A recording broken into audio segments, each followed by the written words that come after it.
Hello students, very good morning. कैसे हैं आप लोग? स्टूडेंट्स, आज से हम यूएससीएमए पार्ट 1 की क्लासेस स्टार्ट कर रहे हैं और ये हमारी एक ओरिएंटेशन क्लास है जिसमें हम एक कुछ बेसिक आइडिया लेंगे यूएससीएमए कोर्स का और कैसे अप्रोच करते हैं। सबसे पहले हम लोग इंट्रोडक्शन डिस्कस कर लेते हैं। इंट्रोडक्शन मेरा ही स्टार्ट कर लेते हैं।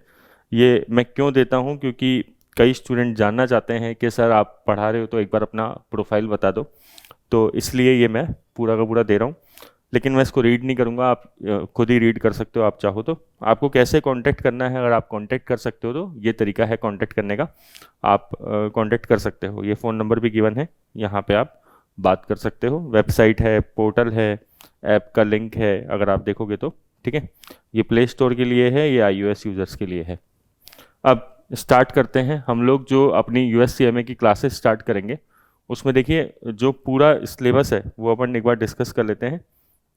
आपको ये तो पता ही है कि जो एक यूएससीएमए का बेसिक आइडिया कि एक पार्ट 1 होता है और एक पार्ट 2 होता है। ठीक है, दोनों पार्ट के अंदर 6 सेक्शंस होते हैं, ए बी सी डी ई और एफ। ऐसे ही पार्ट 2 में भी है, A B C D E and F. USCMA अगर हम बेसिक बात करें, बिल्कुल ग्राउंड लेवल पे जाके, तो एक मैनेजमेंट अकाउंटिंग का कोर्स है। ठीक है, मैनेजमेंट अकाउंटिंग से रिलेटेड कोर्स है। और ना केवल मैनेजमेंट अकाउंटिंग, इसके अंदर कॉस्ट अकाउंटिंग भी आती है वैसे, और फाइनेंशियल रिपोर्टिंग या फाइनेंशियल अकाउंटिंग भी देखने को मिलती है। लेकिन प्योरली इसको समझा जाता है कि मैनेजमेंट अकाउंटिंग का कोर्स है ये। क्योंकि देखो इसके अंदर जो पार्ट्स कवर हैं वो क्या क्या है, अपन एक बार देख लेते हैं। जैसे पार्ट 1 है, तो पार्ट 1 में सेक्शन ए आप कह सकते हो पूरा अकाउंट्स का है। ठीक है, प्रैक्टिकल पार्ट ज़्यादा है, थ्योरेटिकल कम है। अकाउंट्स जो आपकी फाइनेंशियल रिपोर्टिंग होती है, फाइनेंशियल अकाउंटिंग भी जिसको अपन बोलते हैं। सेक्शन बी जो है स्टार्टिंग के अंदर स्ट्रेटेजिक मैनेजमेंट का पार्ट है। आपने कभी सुना होगा नाम स्ट्रेटेजिक मैनेजमेंट, नहीं सुना हो तो अपन सब चीज़ें बेसिक से ही डिस्कस करेंगे क्लास के अंदर। तो स्ट्रेटेजिक मैनेजमेंट भी इसके अंदर होता है। साथ में इसके अंदर दूसरी चीज़ होती है कॉस्ट अकाउंटिंग, यहाँ से कॉस्ट अकाउंटिंग भी चालू हो जाती है। ठीक है, फिर सेक्शन सी पूरा का पूरा कॉस्ट अकाउंटिंग का है। सेक्शन डी ये भी पूरा कॉस्ट अकाउंटिंग का है। ठीक है, ये तो आप कह सकते हो ए के छोड़ के B C D, section B C D जो है वो कॉस्ट अकाउंटिंग से रिलेटेड है। सेक्शन ई जो है ऑडिट से रिलेटेड है पार्ट, और एफ जो है टेक्नोलॉजी से रिलेटेड है। टेक्नोलॉजी वाला पार्ट बाद में ऐड किया गया था, पहले टेक्नोलॉजी इनिशियली यूएससीएमए को कवर नहीं था, अब तो काफ़ी साल हो गए हैं, ऑलरेडी एडेड है। इसमें आता है जैसे थोड़ा सा आप कह सकते हो ब्लॉकचेन टेक्नोलॉजी के बारे में, ठीक है, और एआई के बारे में। ये सब चीज़ें अपन को देखने को इसमें मिलेगी। क्लियर? तो अगर आप मोटी मोटी बात करो, पार्ट 1 में है क्या सर? फाइनेंशियल अकाउंटिंग है, बी में स्ट्रेटेजिक मैनेजमेंट कॉस्ट अकाउंटिंग, और बाकी फिर कॉस्ट अकाउंटिंग का है मेनली रोल सी डी के अंदर, ई ऑडिट और एफ टेक्नोलॉजी। पार्ट 2 यहाँ से लेकर यहाँ तक ज़्यादातर फाइनेंशियल मैनेजमेंट है और थोड़ा सा पार्ट कॉस्टिंग का भी है। ठीक है, जैसे सेक्शन ए पूरा का पूरा रेशो एनालिसिस पे है, ज़्यादातर रेशो एनालिसिस है। कुछ स्पेशल इश्यूज़ में अर्निंग पर शेयर भी बता रखा है इसके अंदर ही, और फॉरेन एक्सचेंज से रिलेटेड बातें भी कर रखी है। लेकिन हम लोग मेनली रेशो एनालिसिस कहते हैं, पढ़ते पूरा है, ठीक है, लेकिन एक सिंप्लिसिटी के लिए। तो रेशो एनालिसिस फाइनेंशियल मैनेजमेंट का ही पार्ट होता है। Section B portfolio analysis derivatives. Section B part 2 का सबसे बड़ा सेक्शन है, इसमें कई सारे चैप्टर इंक्लूडेड है। वर्किंग कैपिटल मैनेजमेंट भी डाल दिया, ठीक है ना, पोर्टफोलियो एनालिसिस भी डाल दिया, डेरिवेटिव्स भी इसके अंदर ही है। इसके अंदर कॉस्ट ऑफ कैपिटल भी है, आपने कभी नाम सुना हो तो। इसके अंदर लीवरेज भी आ जाएगा।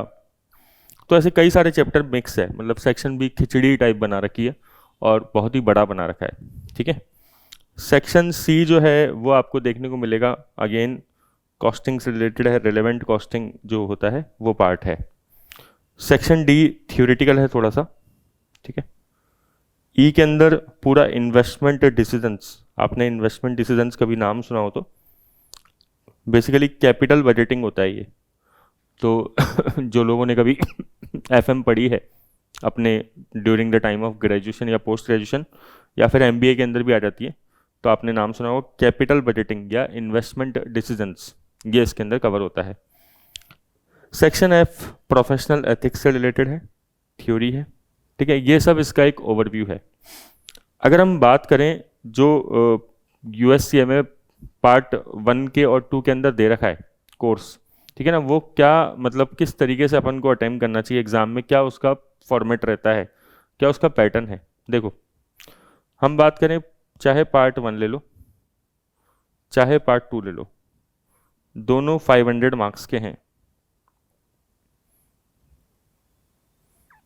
ठीक है, मतलब ईच 500 मार्क्स है। क्लियर, यूएससीएमए की बात कर रहे हैं। आपको इसमें एक चीज देखने को मिलेगी, पहले क्या होता था, पहले 75% पेपर एमसीक्यू होता था और 25% पेपर सब्जेक्टिव होता था। सब्जेक्टिव को बोलते थे ऐसे टाइप क्वेश्चंस, ठीक है, ये पुराना पैटर्न था। अब इन्होंने पेपर को थोड़ा इजी कर दिया। ऐसे टाइप क्वेश्चंस में क्या है कि सब्जेक्टिव आंसर्स टाइप करने होते थे, एमसीक्यू में जो टिक लगाने होते हैं। अच्छा, यही पैटर्न सेम चलता था पार्ट 2 में भी, वही 75% पेपर एमसीक्यू, 25% पेपर ऐसे, ठीक है। ऐसे बोलते हैं लेकिन होते थे एक एक दो दो लाइन के क्वेश्चंस थे। बेसिकली 2 बड़े बड़े क्वेश्चंस आते थे, उसके 6 या हर क्वेश्चन का फिर 6 और 7 सब टाइप्स आते थे, पहले ऐसे था। अब इन्होंने ऐसे हटा दिया, एमसीक्यू तो वही है 75% पेपर, थोड़ा इसको और इजी कर दिया। इजी कैसे किया, ऐसे टाइप की जगह बोले कि ना हम लोग कुछ केस स्टडी बेस्ड क्वेश्चन लाएंगे, ठीक है ना, और उसके अंदर जैसे आपको कुछ टिक करना होगा, जैसे मान लो मैच द फॉलोइंग हो गया, ठीक है, कुछ क्वेश्चन, या फिर आप कह सकते, मतलब ये एक तरीके से मल्टीपल चॉइस क्वेश्चंस की तरह ही है, लेकिन आप कह सकते हो ड्रैग एंड ड्रॉप, ऐसे ऐसे क्वेश्चंस जो होते हैं ना, ड्रैग एंड ड्रॉप, या फिर आपके fill in match the following, ऐसे कर दिया, ठीक है ना, थोड़ा सा इजी कर दिया उसको। सेम इसी को ही यहाँ पे कर दिया, ड्रैग एंड ड्रॉप और मैच द फॉलोइंग।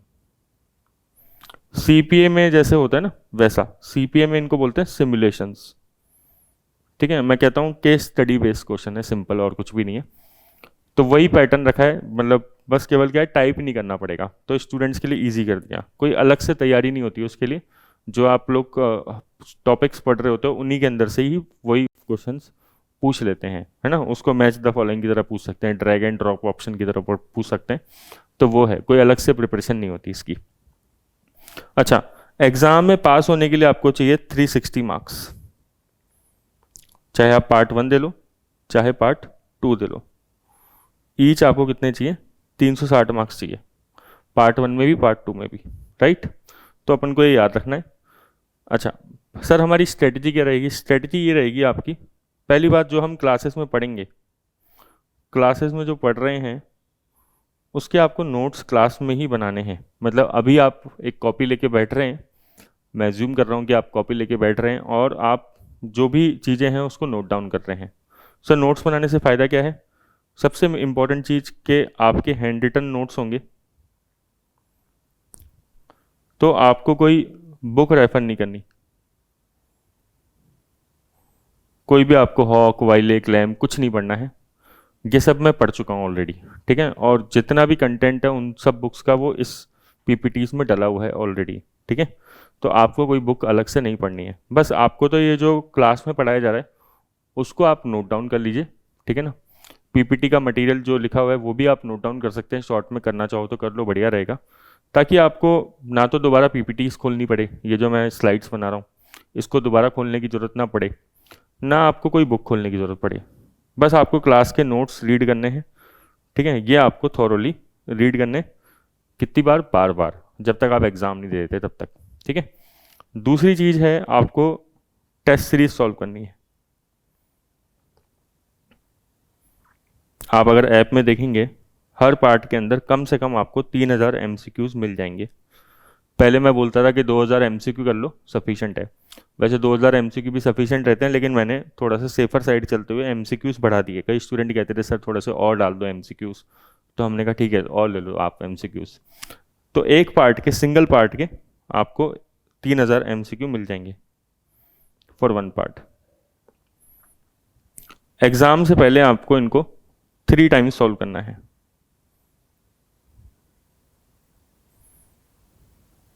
जब भी आप एमसीक्यूज सॉल्व करने जाओगे, है ना, ये टेस्ट सीरीज सॉल्व करने जाओगे, स्टार्टिंग में स्कोर कम आता है लेकिन बाद में धीरे धीरे बढ़ जाता है।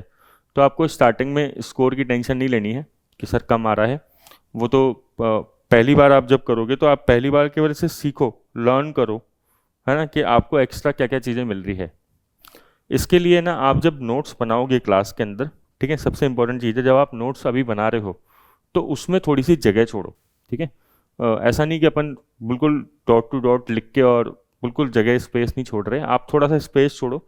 जब भी आप एक टॉपिक खत्म हो तो उसके आगे मैं रिकमेंड करूँगा एक पेज आप छोड़ दो, खाली एक पेज ब्लैंक छोड़ दो।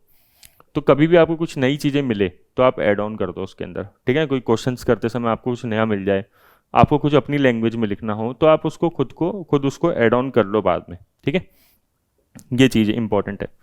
तो आपको क्लासेस देखनी है, क्लासेस आपको वॉच करनी है, आपको हैंड टू हैंड ही नोट्स बनाने हैं, टेस्ट सीरीज सॉल्व करनी है। टेस्ट सीरीज कब से सॉल्व करनी है? आप सेक्शन जब ए का कंप्लीट हो जाए, अभी आप सेक्शन ए से चालू करोगे, सेक्शन ए आपका कंप्लीट हो जाए पार्ट 1 का, तो फिर आप टेस्ट सीरीज करना चालू कर दो, ठीक है। आप जैसे आप अगर पार्ट 2 भी कर रहे हो, पहले मान लो आप पार्ट 2 करने का विचार है आपका पहले, तो आप पहले पार्ट 2 का सेक्शन ए पूरा कर लो, फिर उसकी टेस्ट सीरीज एक साथ सॉल्व कर लो। आप अगर सेक्शन ए करोगे पार्ट 1 या 2 का, तो आपको करीबन करीबन 10 या 15 दिन लगने चाहिए। 10-15 दिन में आपका एक सेक्शन हो जाना चाहिए, ठीक है। मतलब आप मान के चलोगे जैसे सेक्शन ए में करीबन करीबन आपको 30 क्लासेस मिलेगी अप्रोक्स। ऐसा कोई बड़ी लिमिटेशन नहीं है, लेकिन हाँ ये एक आइडिया है, होना चाहे तो 40 भी हो सकती है, 50 भी हो सकती है, अपन को समझ में आना चाहिए, ठीक है ना। ऐसा कोई टारगेट लेके नहीं चल रहा मैं कि इतनी क्लासेस होगी, लेकिन हाँ अगर 30 क्लासेस हैं तो 30 क्लासेस कंप्लीट आपकी 15 दिन के अंदर हो जानी चाहिए, ज़्यादा से ज़्यादा वो सफिशिएंट है। आपको टारगेट करना है कि एक दिन में आप 2 क्लासेस तो देख लो। अगर आप ये सब करते हो, आप नोट्स रीड करते हो, टेस्ट सीरीज सॉल्व करते हो, test series section wise solve करना चालू कर देते हो, आपने सेक्शन ए किया, है ना, 15 दिन में क्लासेस देख ली, फिर उसका टेस्ट सीरीज सॉल्व कर लिया, चालू कर दिया, फिर आपको कहीं दिक्कत आती है तो वापस से आप क्लासेस देख लो। व्यूज़ तो अनलिमिटेड है ही आपकी जब तक आपकी वैलिडिटी है। फिर सेक्शन बी चालू करो, फिर वो उसको देखो, फिर टेस्ट सीरीज सॉल्व करो, फिर सी चालू करो, फिर उसकी देखो, फिर टेस्ट सीरीज सॉल्व करो। ऐसे करते हुए आपको आगे बढ़ना है, ठीक है। तो ये कितने टाइम में ख़त्म हो जाना चाहिए? जैसे पार्ट 1 की हम बात करें तो देखो पार्ट 1 आपका इस तरीके से 5 महीने या मतलब मैक्सिमम बता रहा हूँ मैं आपको, 4 से 5 महीने के अंदर आपका पार्ट 1 हो जाना चाहिए, ठीक है। मैक्सिमम का 4 से 5 मंथ्स के अंदर पार्ट 1 कंप्लीट हो जाना चाहिए, इससे ज़्यादा टाइम नहीं लगना चाहिए, ठीक है। ऐसे ही पार्ट 2 के साथ भी होगा, 4 से 5 महीने, और टोटल मिला के आपका यूएससीए में 10 महीने मैक्सिमम है, उसमें कंप्लीट हो जाना चाहिए। सर हम तो वर्किंग है, वर्किंग की ही मैं आपको बता रहा हूँ, वर्किंग के ही बता रहे हैं, है ना, ये वर्किंग के लिए ही है। और अगर आप कॉलेज गोइंग स्टूडेंट हो तो और भी जल्दी हो सकता है क्योंकि आपके पास टाइम ज़्यादा है। देखो हमारे पास बहुत सारे स्टूडेंट हैं ऐसे, है ना, जिनकी एज जो है, मतलब आप मानोगे नहीं लेकिन हाँ 40 years plus, 50 years plus, 55 years plus भी ऐसे स्टूडेंट्स बहुत सारे हैं हमारे पास जिनकी एज इतनी है ना। और ये बहुत ही डाइवर्स बैकग्राउंड से आते हैं। कोई गवर्नमेंट जॉब में है, मतलब मेरे पास जो स्टूडेंट्स हैं हमारे पास जो हैं वो गवर्नमेंट जॉब भी मैंने देखे हैं कि जो क्लियर करे हैं, बैंक्स में भी हैं कई लोग। तो जैसे स्टेट बैंक ऑफ इंडिया है तो उसमें बहुत हाई पोस्ट पे हैं और उन्होंने यूएससीए में क्लियर करा है, ठीक है ना, क्योंकि इतने साल हो गए पढ़ाते हुए, इतने सारे स्टूडेंट जुड़े हुए हैं, इतने सारों ने क्लियर करा। तो उनकी मैं आपको थोड़ी सी बस बीच बीच में स्टोरी बताता रहूँगा। कई स्टूडेंट्स टच में रहते हैं, कई बार कई स्टूडेंट नहीं रहते हैं। तो जो स्टूडेंट टच में रहते हैं जिनको मैं जानता हूँ तो उनके बारे में बता रहा हूँ आपको कि ऐसे भी स्टूडेंट्स हैं बैंक ऑफ बड़ौदा में जो बहुत, या फिर कहीं और, है ना, वो बहुत हाई लेवल पे पोस्ट पे बैठे हैं, उन्होंने यूएससीए में क्लियर कर लिया, कई लोग कर रहे हैं, ठीक है। और मतलब उनकी एज भी काफ़ी है, फैमिली ऑब्वियसली है ही उनकी, फैमिली, वाइफ हैं, बच्चे हैं, ऐसे बहुत सारे स्टूडेंट्स हैं और उन्होंने टाइम पे यूएससीए में कर लिया, एक साल के अंदर करके चले गए और दूसरा कोर्स और करना चालू कर दिया उसके बाद। ऐसे भी है, कई लोग इस यूएससीए में किया फिर आईएफआरएस भी करने लग गए, ऐसे बहुत सारे स्टूडेंट्स हैं। कई लोग ने यूएससीए में किया फिर एसीसीए चालू कर दिया। कई लोग ऐसे भी थे जिन्होंने ACCA कंप्लीट किया फिर USCMA कंप्लीट किया, ऐसे स्टूडेंट्स हैं, ठीक है ना, बिल्कुल है। और इतनी एज वाले भी हैं, 30+ वाले तो बहुत सारे हैं जिनकी एज 30+ है। कॉलेज गोइंग स्टूडेंट्स भी आते हैं, ठीक है ना, वो तो जल्दी कर सकते हैं। बस शर्त है कि आपके माइंड में क्लियर होना चाहिए कि आपको एग्ज़ाम देना है, ठीक है ना, एग्ज़ाम आपको देना है। जब से ये कोर्स स्टार्ट कर लो, जैसे आज आपने कोर्स लिया, तो आपको प्लान होना चाहिए कि एक पार्ट का मैं एग्ज़ाम जो है आज से 4 से 5 महीने बाद किसी भी हालत में दे दूंगा या दे दूंगी, ये आपके माइंड में प्लान होना चाहिए। अगर ये आपके माइंड में है तब आपका USCMA आराम से हो जाएगा।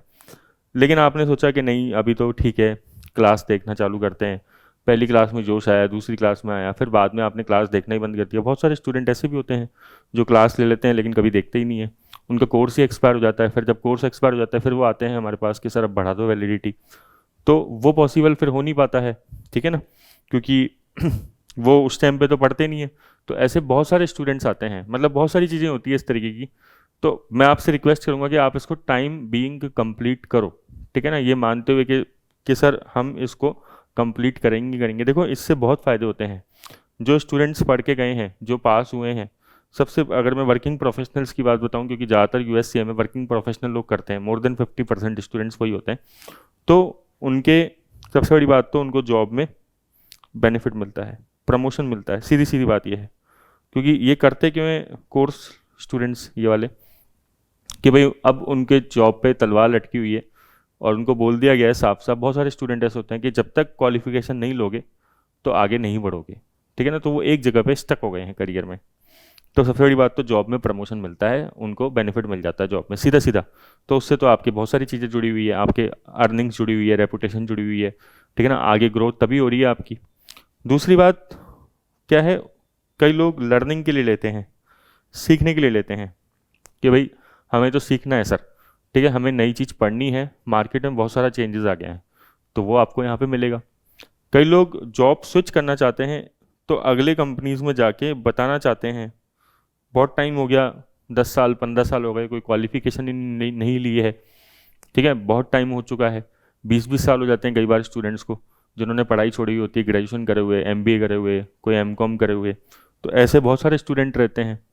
अब वो एक ही टाइम से, मतलब बहुत टाइम से एक ही कंपनी में काम कर रहे थे, अब उनको जब किसी और कंपनी में जाना है तो वहाँ पे कुछ ना कुछ तो दिखाना पड़ेगा, भाई नई स्किल्स क्या है, तो नई स्किल्स, और फिर वो पूछेंगे इंटरव्यू के अंदर क्वेश्चंस भी, ठीक है, तो प्रैक्टिकल क्वेश्चन तो ठीक है वो आप अपन बता देते हैं, लेकिन उसका थ्योरेटिकल बेस तो वो आपको यहाँ से क्लियर होगा। तो ऐसे बहुत सारे स्टूडेंट्स आते हैं, ठीक है।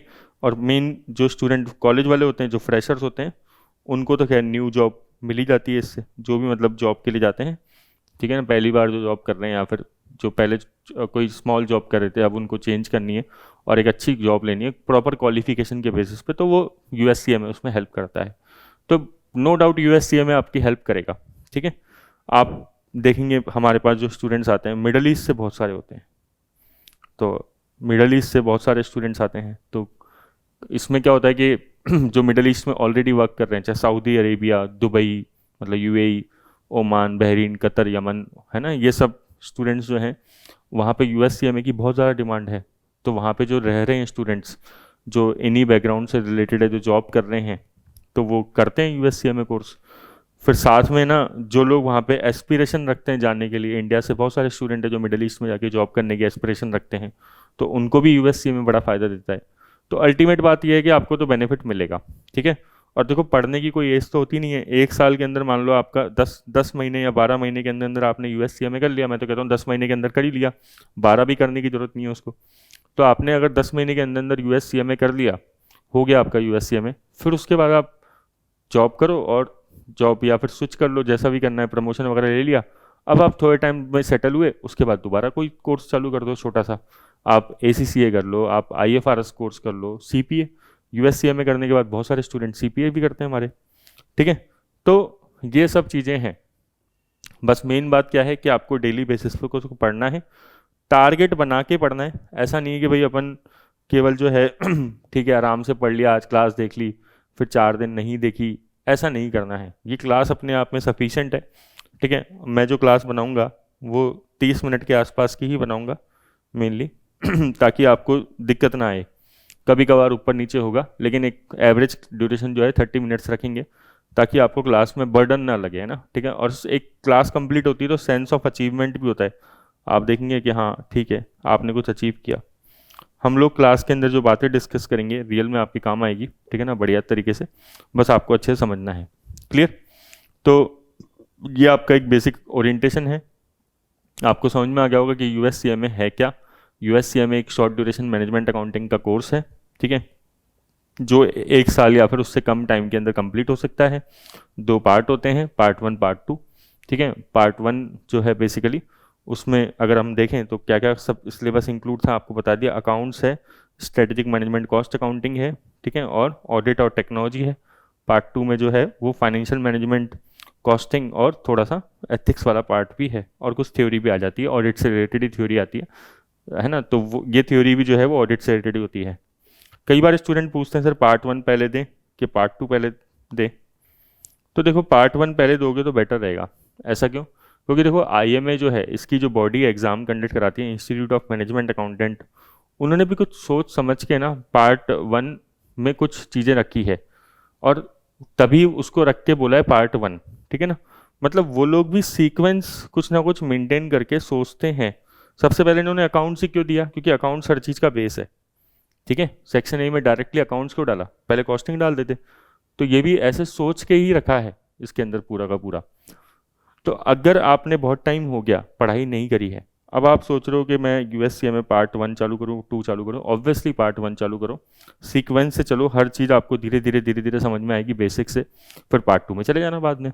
अब कई बार स्टूडेंट क्या करते हैं, सोचते हैं कि पार्ट 2 दे देते हैं, बढ़िया रहेगा, उसमें 2-4% रिजल्ट ज़्यादा आता है, लेकिन बेस तो हिल जाएगा ना आपका पूरा। उसमें जो फाइनेंशियल मैनेजमेंट है, जो कॉस्टिंग है, अब कॉस्टिंग सारी की सारी यहाँ पे थी बेसिक, तो अब आप डायरेक्टली एडवांस लेवल की कॉस्टिंग पढ़ना चाहते हो। हाँ, अगर आप कोई सीए स्टूडेंट हो, आप सीए इंटर कर चुके थे या सीए ड्रॉप आउट हो ऐसे स्टूडेंट्स हो, तब तो ठीक है, आपका बेस बना हुआ है, तब तो आप जो पार्ट 1 देना है पार्ट 1 दे लो, 2 देना है 2 दे लो।